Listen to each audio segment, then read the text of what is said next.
Yeah, so I think in the comments that we were chatting back and forth, like I had just got a piece in Forbes about Mm, my book. On Forbes, you can actually see how many people have viewed the content. yeah. And yeah, I got more views on LinkedIn talking about the fact I was in Forbes than I got on almost double the amount. So it's interesting, but you're you're playing the game very well at the moment, and I noticed you're using the selfie photos, which always works. I just You don't want to can't do that, Caleb? bring Why myself to not? do it. I'm actually trying something new at the moment. So we've been so I kind of committed to doing there's a group of us in Veblen because I think building Yeah. your personal brand around being a board member is really critical. Mm, So there's a group of us that have committed to kind of posting Monday, Wednesday, and Friday. Um, mm. and so you do that, but there's also like in that content game, there's kind of a limit to like I'm just not smart enough to come up with genuinely interesting content. Tell me about it, right? I mean, like, Not how many times can I tell my origin story? yeah, so like you've got that, and I mean I think that there's always stuff that you can kind of give opinions on. So where Yeah. I've so I was doing for the first quarter of this year, I was kind of honestly ripping off content from my books, so reusing content like that, which Yeah. works. And then what I've started doing now is actually I'm working with a guy who does some research and analytics, and then Mm-hmm. kind of puts it into some nice infographics. So it's more sort of like here's some interesting trends, and that's kind of that seems to be working quite well. But I also think LinkedIn's algorithms kind of constantly they're constantly playing around with Mm, what they like and what they don't like. And mm. at the beginning of the year, it was much easier to get more views, and it seems to have dropped off a little bit. I don't Right. know. Well, maybe that's just because getting boring, or whether it's because there's just more people out there pushing Yeah. content. I think that's also the challenge, right? Like because everybody's out there, everybody's saying something, then how do you create things that are of value, right? Yeah. Yeah, yeah. So when you use it for your clients and you are doing a lot of this kind of brand building, which is what we do with our clients as well is say like, yeah, fundamentally the first thing I want is if somebody is looking for a board seat, Mm, then they're probably going to be referred into a board. And so the first thing the board's going to do is Google them, and most right. likely the link that comes up will be their LinkedIn profile. So Mm-hmm. kind of making sure that you've at least covered all the bases and look professional and Mm-hmm. active. Um, and then uh, and then I think the second part is the kind of the outreach piece. It's like if you can actually produce compelling content, you can start to bring more people into your network. And I think that's obviously where the opportunities go. So what else are you seeing that's working for people that are looking to build their brand at the moment? Okay, I think that's really interesting. I've never thought about it from that perspective, right? Like that if like a board is looking to fill a seat, then they would look at this person's ability to create content and kind of like drive certain opinions or thoughts. What I'm seeing on LinkedIn is that I realize that there's many different formats, right? That different people choose to work with. I'm not exactly sure what is the best format that works at this point, but I think like what you mentioned, really using LinkedIn a lot more in sharing coverage, sharing media articles. I think that's very helpful because I think in the past where the media has all the authority, right? Like Forbes and all that, they are seen as sites of authority, but because of like saturation of content and stuff like that, generally people like us, we have the ability to build our own audience, our own following. And anybody has that ability. It's just how committed they are to doing that. Yeah. Yeah, I mean, I think first and foremost, you've got to come up with a content strategy that's sustainable. Mm-hmm. Otherwise, we kind of burn out. Yeah. And that doesn't, and actually, with all content creation, consistency and being prolific Mm-hmm. ultimately wins over Yeah. in most cases. I think the nice thing about your space is that you could be posting about your clients almost every Mm. week. It's Yeah. not only like is that good for your clients because you've already got a profile and so they can reflect on that, but it's also good for you because the more you can talk about your clients, the more people will want to be your client. Yeah. Yeah, that's So true. That's true. I guess we can I can play it many ways. And like you mentioned consistency earlier.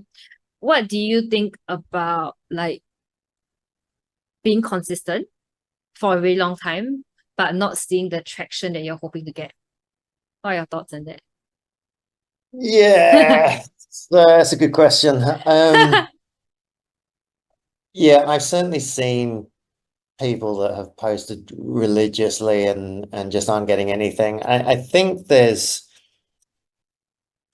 on the one hand you have to be you have to be consistent, you have to be prolific. On the other hand, you also need to be adapting your game Right. constantly. So I think where I see people constantly posting content that's either good or not good, but they're just not getting any traction. So even when they are posting good content, they're just not getting content traction. And then what happens is if you put time and effort into producing content Mm-hmm. and nobody responds, that's pretty disheartening. Uh, Mm. so one of the things that we talk a lot about at the moment is the comments section. Yeah. And all the big platforms, definitely Twitter, definitely LinkedIn, are heavily weighting comments. Mm-hmm. So the more comments something gets, the more the algorithms show that to a wider audience. Yeah. But equally, like I made a comment on somebody's tweet in February or something, and it just popped up on my feed. I just responded to it. It wasn't the cleverest thing I've ever written. Do you get it now? But but for some reason, the comment blew up. Mm. And I ended up getting like 100,000 views on my comment and hundreds of likes, and then Mm. loads of people then went to my profile and then followed me, and obviously have been massively disappointed since because I'm just not Oh that my clever. gosh.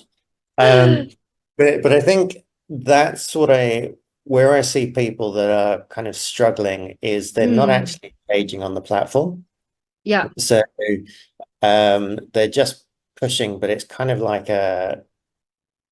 just constantly pushing out content rather than actually engaging. And I think what LinkedIn really wants is for people that are on there, they're joining in conversations, they're Yeah. commenting, um, and so that definitely does seem to, Mm. the more I comment on other people's stuff, the more people comment on my stuff. And I actually created a little Chrome extension, which so I could stalk people. And Wow.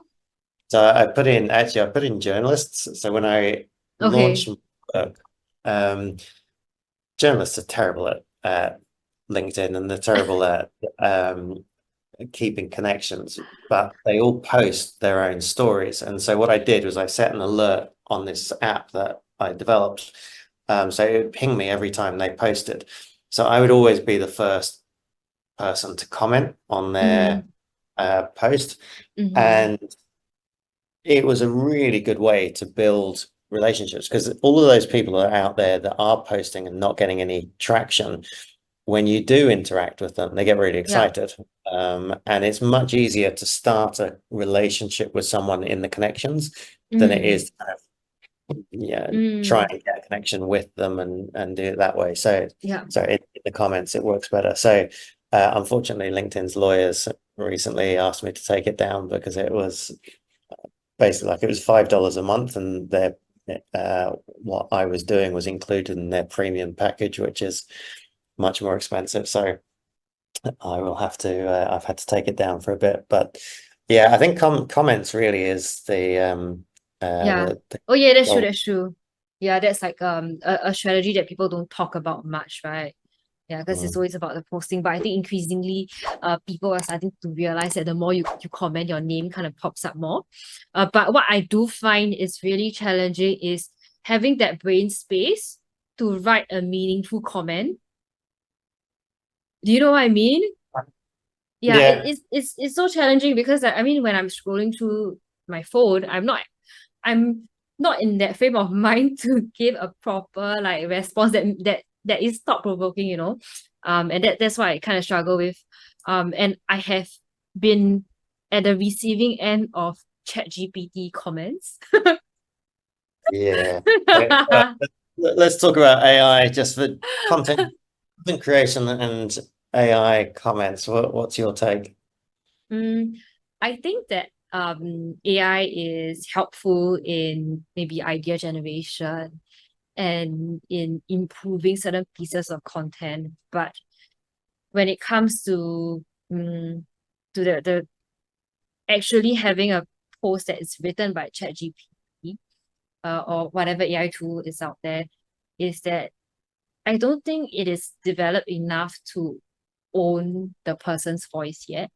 Maybe you'll get to that point eventually, but definitely not yet, right? So um AI can be used as a great copywriting tool, but what I'm noticing from the media's perspective or like in writing quality stories is that it's nowhere near that level yet. Yeah. Yeah, I Mm, think I think we all kind of got blown away by it because it was such an improvement over what had ever gone before, yeah. but it's still so noticeably not real. And Yes. what what's interesting, and I think where the opportunity lies, is that authenticity becomes Mm-hmm. incredibly valuable. So if you can, so one of the things we talk about at Veblen is starting your posts by talking about your own experience because AI can't do that. Mm. So yeah, something that happened to me in my career, or Yeah. uh, and that authenticity, I think, is not only super interesting for people, it's going to become Mm-mm. more and more valuable because there's going to be more and more generic Yeah. content just Yeah. pushed. Um, and so yeah, I think that's my take on it. I use it all the time for ideas, but the Yeah. actual content, yeah, unfortunately, I still need to write it myself. But, Yeah, and I've seen like people use AI to create comments, right? So I've mm, seen it evolve, you know. I've seen I will not name this person, but I've seen someone who creates uses AI to create a comment, and it used to be very a long paragraph, right? yeah, And I think that this person's virtual assistant or admin person does it, not the person himself or herself, right? Yeah. So I think over time, they probably realize that, you know, the long comments looks really AI. Let's do a shorter AI version. So I see the paragraph evolve into sentences. one or two Uh sentences. yeah, one or two Yeah, sentences. It may evolve into like a phrase. Yeah, so that's what I noticed. yeah. I think, I mean, look, it's developing very quickly, and yeah. So I had one person in my comments that was always like these big word salads Yeah. from AI that kind of made sense, but didn't really make sense. Yeah. And yeah, I think I'll yeah, it doesn't really help. Like it doesn't really help the cause. I don't think it helps build your own brand. Yeah. Um, so yeah, outside of LinkedIn, are you seeing any other interesting tools? Have you played around with live streaming or Any other platforms that are? Used to do a lot of like live streaming on LinkedIn, but not anymore. I think we have just started a bit more of like creating videos, very short form videos for TikTok, Instagram, on our company page.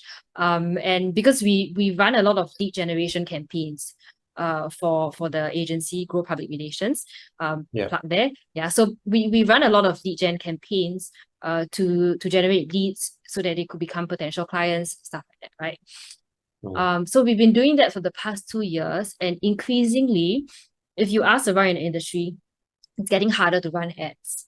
It's getting a lot harder to run ads. And what I'm seeing as a trend is that when we go by organic content that looks nowhere like an ad, but like a video that you see on TikTok, it's going to perform way better than an ad. We've started running our own ads instead of working with agencies, and then we have seen that ourselves. Yeah, so that's something that I'm noticing. Yeah, I think we found the same thing. There's kind of a balancing act, but I think organic content definitely wins out. I think the challenge that I have and a lot of people have is on LinkedIn. I've been on LinkedIn for over 100 years, so I'm fairly comfortable there. Yeah. I think what a lot of people do is they produce content for one platform and then just like, so this is what I do. I will do video for LinkedIn or YouTube and then send it to my editor and say, make it TikToky. And the problem is that's not when you're on the platform, Yeah. you can tell people that are natively on the Yes. Yes. creating Yes. content Yes. and understand the in Yes. jokes and all those things. And I think you either need to kind of it's one we kind of wrestle with. Do we Mm-hmm. just have accounts for the sake of having accounts and just like it's cheap and easy to push that content out? Mm-hmm. Or do you actually really commit and try and learn the platform and Yeah. follow, engage and do it that way? So how's your dancing? I don't go by that. Caught me by surprise, but okay, I got it. Yeah. No, I don't dance. Yeah, we are trying to follow a couple of like skits, like trends. Okay. Yeah, on TikTok. And stuff like that. And we also have a couple of students that are working on a project with us to create some videos and stuff like that. I I I also agree with you when you say that like it has to be very platform specific. And that's why when it comes to content creation, I've heard of advice where you should focus on one platform first, right? Um, but I also do think there's a lot of value in recording a huge piece of like pillar content and then Mm. breaking that up. But maybe it's having the intention that in the first place it needs to be ready for every sort of platform. Yeah, and Yeah. and and what I mean is this, right? So for example, we do certain client calls like this, and then it's all recorded. So this is content that we could use to show not online but in an informal setting to a client presentation and stuff like that. It's client testimonial videos. But at the same time, I can have my phone on my desk that's recording me as I speak, right? And then that becomes No, okay, content that's that can be used for TikTok. Yeah. So it is interesting. that same kind of it's the same kind of content, but at the same time acknowledge that it has to be utilized in a different way. And so the method of capturing that If content needs to be if different. I do a Okay. selfie. Yeah. I can utilize this on Twitter. There you go. Can you do that? It doesn't look Well, good. okay. Okay. Yeah. So what Yeah. you used to do quite a lot of webinars and stuff as well and those sort of things. Are you still doing those? No, have not done that in a while. Yeah, we're still Yeah. trying to figure out the format of things. Mm, Was yeah. that just because you weren't presumably weren't getting traction with it? When getting traction and time was quite a big issue. Yeah. Yeah, because the bread and butter of what we do is really the agency service, right?